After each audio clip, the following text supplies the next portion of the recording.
How do you deal with a person who is full of confidence but knows nothing? Basically a stupid person.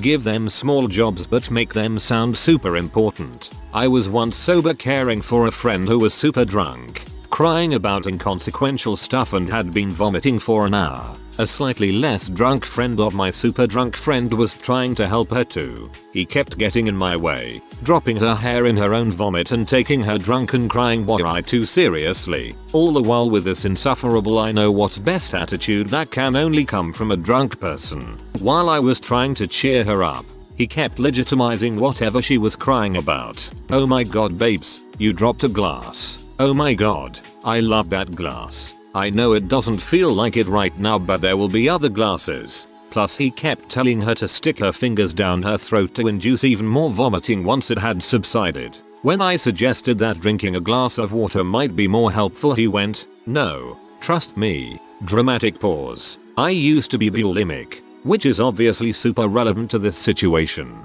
In the end I ended up asking him to keep other people out of the bathroom. I just couldn't do that on my own and it needed his type of special skill set. He happily trotted off to do his very important job and I could finally get my friend partway sober, out of the bathroom, into her PJs and into bed.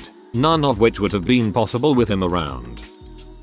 I'm gonna give a serious answer to this. It depends on the circumstances and your relationship with them.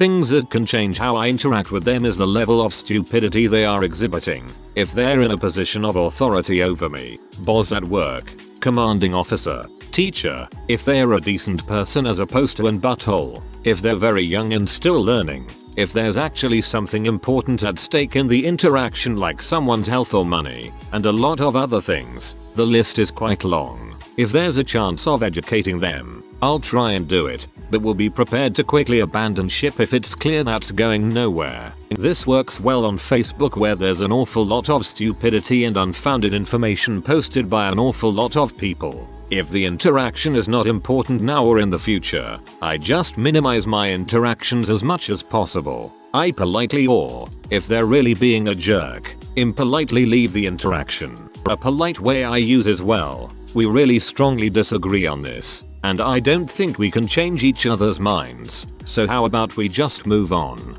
If they've a right to instruct or tell me what to do and I know they're wrong, how I answer depends on how important whatever they're telling me to do is. If I really disagree with it and I can get away with it, I ask them are you sure and to tell me in writing to cover my butt if that's an option. And I don't do that in front of other people because that just gets them all defensive. The trick is to know when it's worth continuing the interaction and when it's not, and to not get out quickly if it's the latter.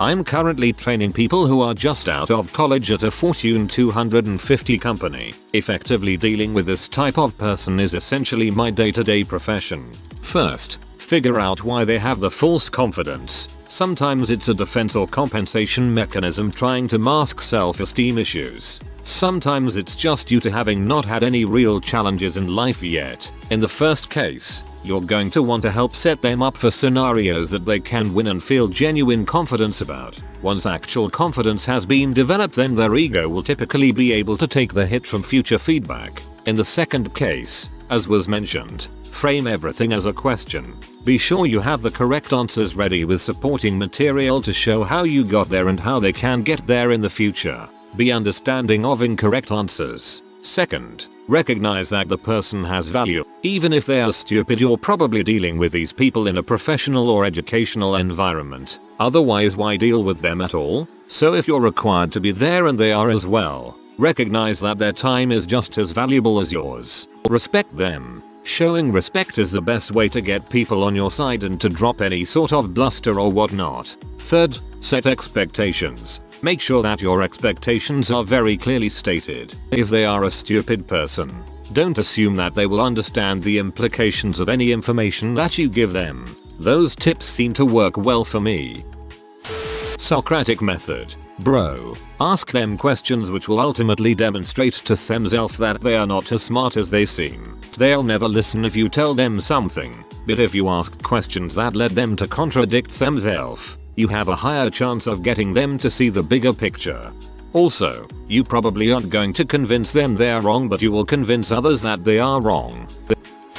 The real problem with the world is that intelligent people are full of doubts, while stupid people are full of confidence. Charles Bukowski.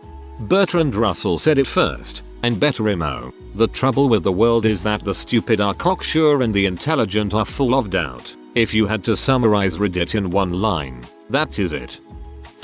What I always do is basically you start a conversation and lead him or her into the point where they are questioning their knowledge about the topic they are so confident about. For example, play dumb and let them try to explain it to you Life 5 style and they will realize they don't know anything about it. Or they will get frustrated, but instead of realizing how ignorant they might be, they instead think you're the idiot. Rarely have I come across a person that fits this topic that actually changed their mind for the better. You can't. They cannot fathom their own stupidity in the majority of cases. Nope, you are not. The people we are talking about would never accept or correct their mistake. If someone gilds me for this response, I will delete this account. He was so young.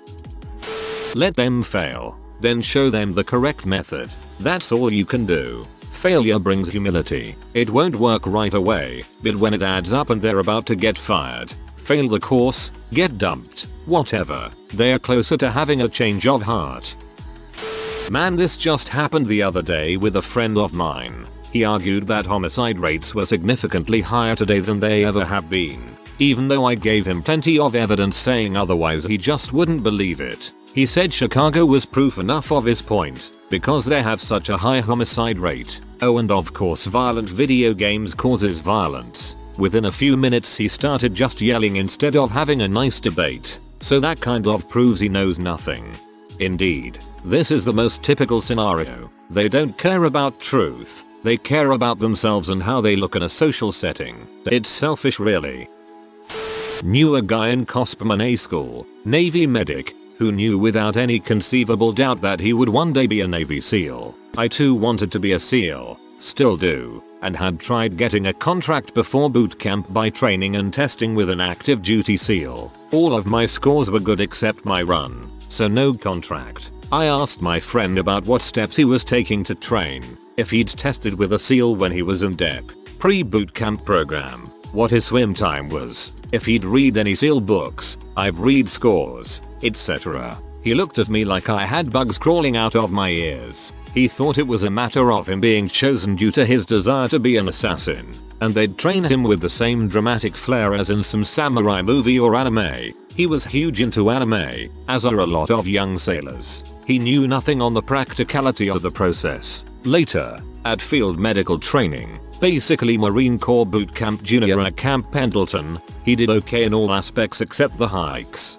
2, 4, 6, and 8 mile hikes carrying 70-80 pounds of gear. The 4, 6 and 8 hikes were done on steep hills. He only passed the 2 mile, when he would be mocked by classmates about still wanting to be a SEAL. He'd retort, incorrectly, that they only trained with 40-pound packs. He said this because in one video, Bud-S trainees are seen running 10 miles with 40-pound packs. That was a conditioning run for them, not an actual patrol training evolution, and they were running. We walked on our hikes. Needless to say, he did not graduate field medical. He also lost his desire to be a SEAL. No one had more confidence than him though. He just didn't have the knowledge. At least the military can weed these people out. In the corporate world he could be your boss now. I'm a carpenter, non-union, and you wouldn't believe how many of these types of guys you encounter sell themselves as the ultimate jack of all trades, and then take 6 hours to do something ridiculously basic like a drywall patch. When you challenge them on it, they make the most outrageous excuses. Yesterday my coworker spent the whole day complaining that he wished our boss had explained something a few days earlier, even though we still haven't even gotten to that task. When I asked why, he explained that somebody at his skill level has to put a lot of thought into potential solutions, and he wouldn't have had to waste his time deep in thought if he had known there would be a solution. I told him it's a pretty standard industry technique and there wasn't much to think about, but he insisted that when you're as good as him, you always need to be ahead of the game. Fair enough, but he explained all of this while he was framing up a wall about 3 inches out of plumb. A lot of guys don't last very long in this industry. There was a good tip on the front page yesterday that suggested asking people what was the best counter-argument to their belief position. This tactic appeals to their confidence in being able to volunteer the possible weakness of their perspective and can be effective at prompting self-awareness. I usually get there isn't one. Don't underestimate just how much of an unstoppable juggernaut this combination can make a person. Someone who is wholly unaware of themselves isn't going to be limited by their conscience or an understanding of consequences. My advice is to get out of their way and hope they fall into a hole they can't get out of. It depends from person to person. Here's a list of ways I deal.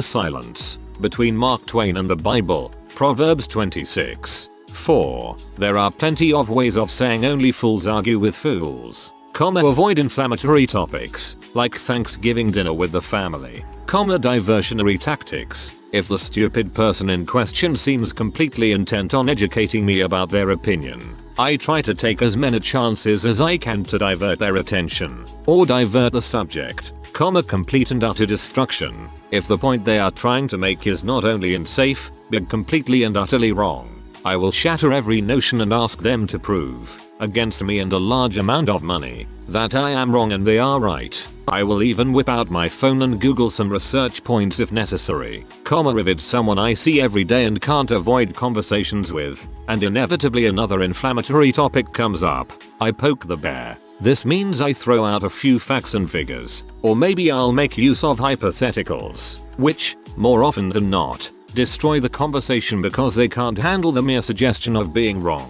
I'll continue poking until I get tired, then I resort to diversionary tactics, or what could be called a tactical retreat.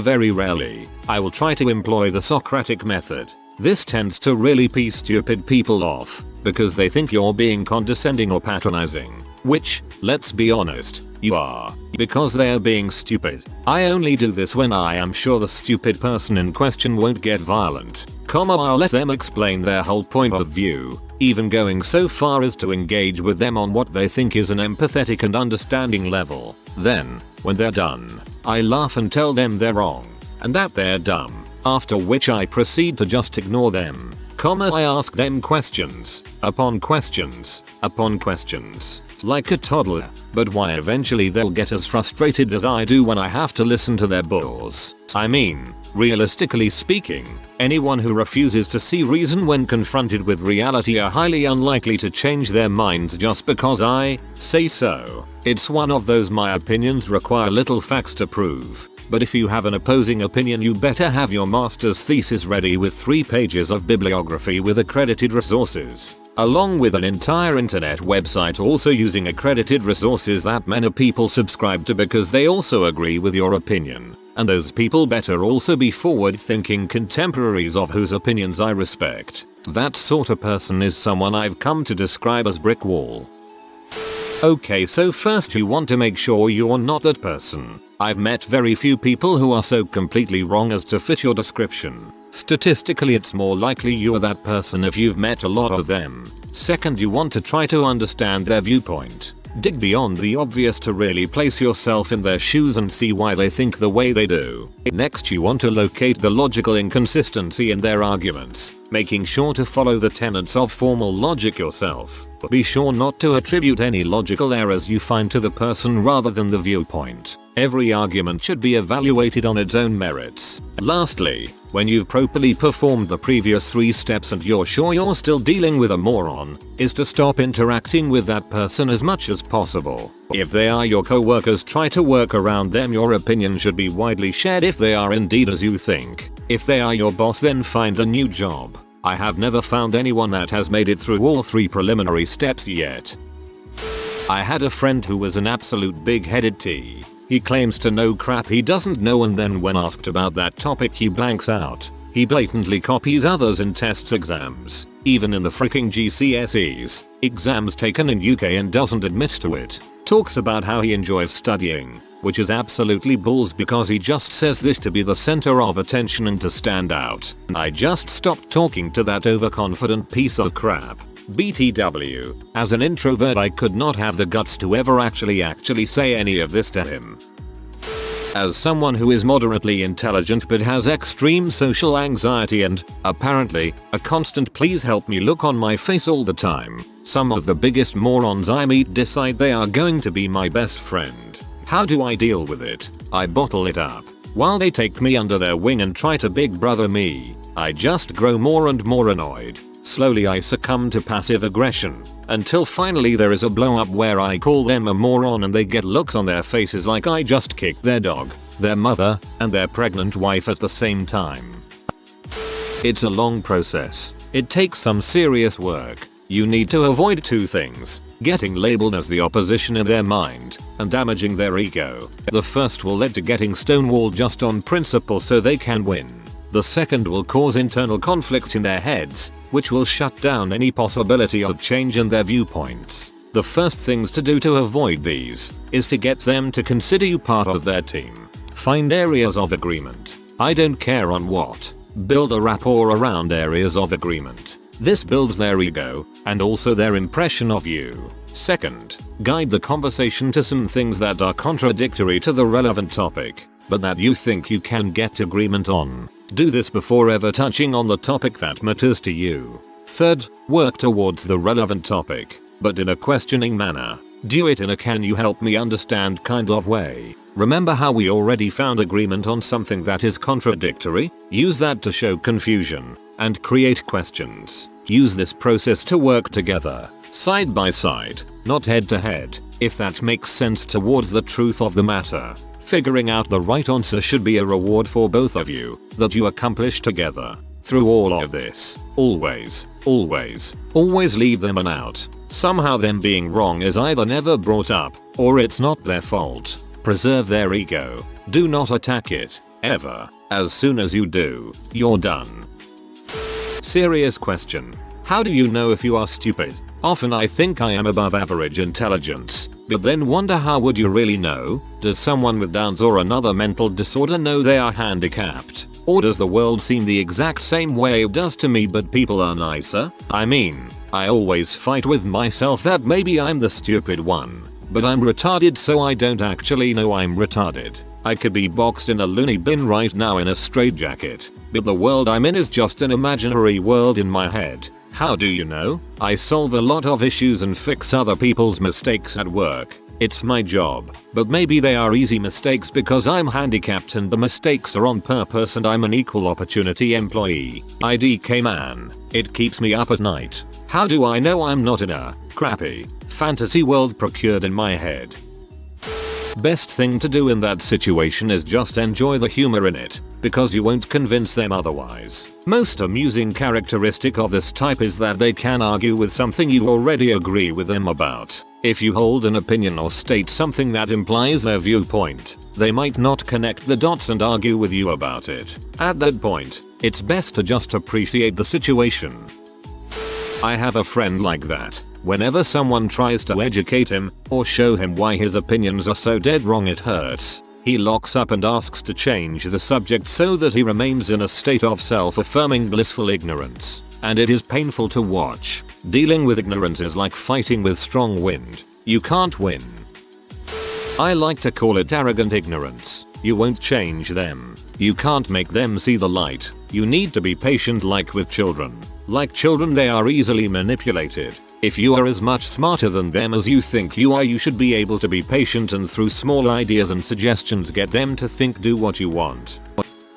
My mate is like this. Although it's almost more book smart but lacking common sense, and yet has confidence in both. He was telling me about this great job he was applying for and he'd be taking home £45,000 a year if he got it, masters in engineering graduate. Well, you won't be taking home that if that's the salary though, will you? Yes, I will, that's my salary. But tax? What tax? 20-minute conversation later and he is left sulking about how it's unfair that he'd take home less than his salary. It knocked him down a peg or two. If you are new to the channel, you can subscribe. I publish new videos every day. Until then, check another video.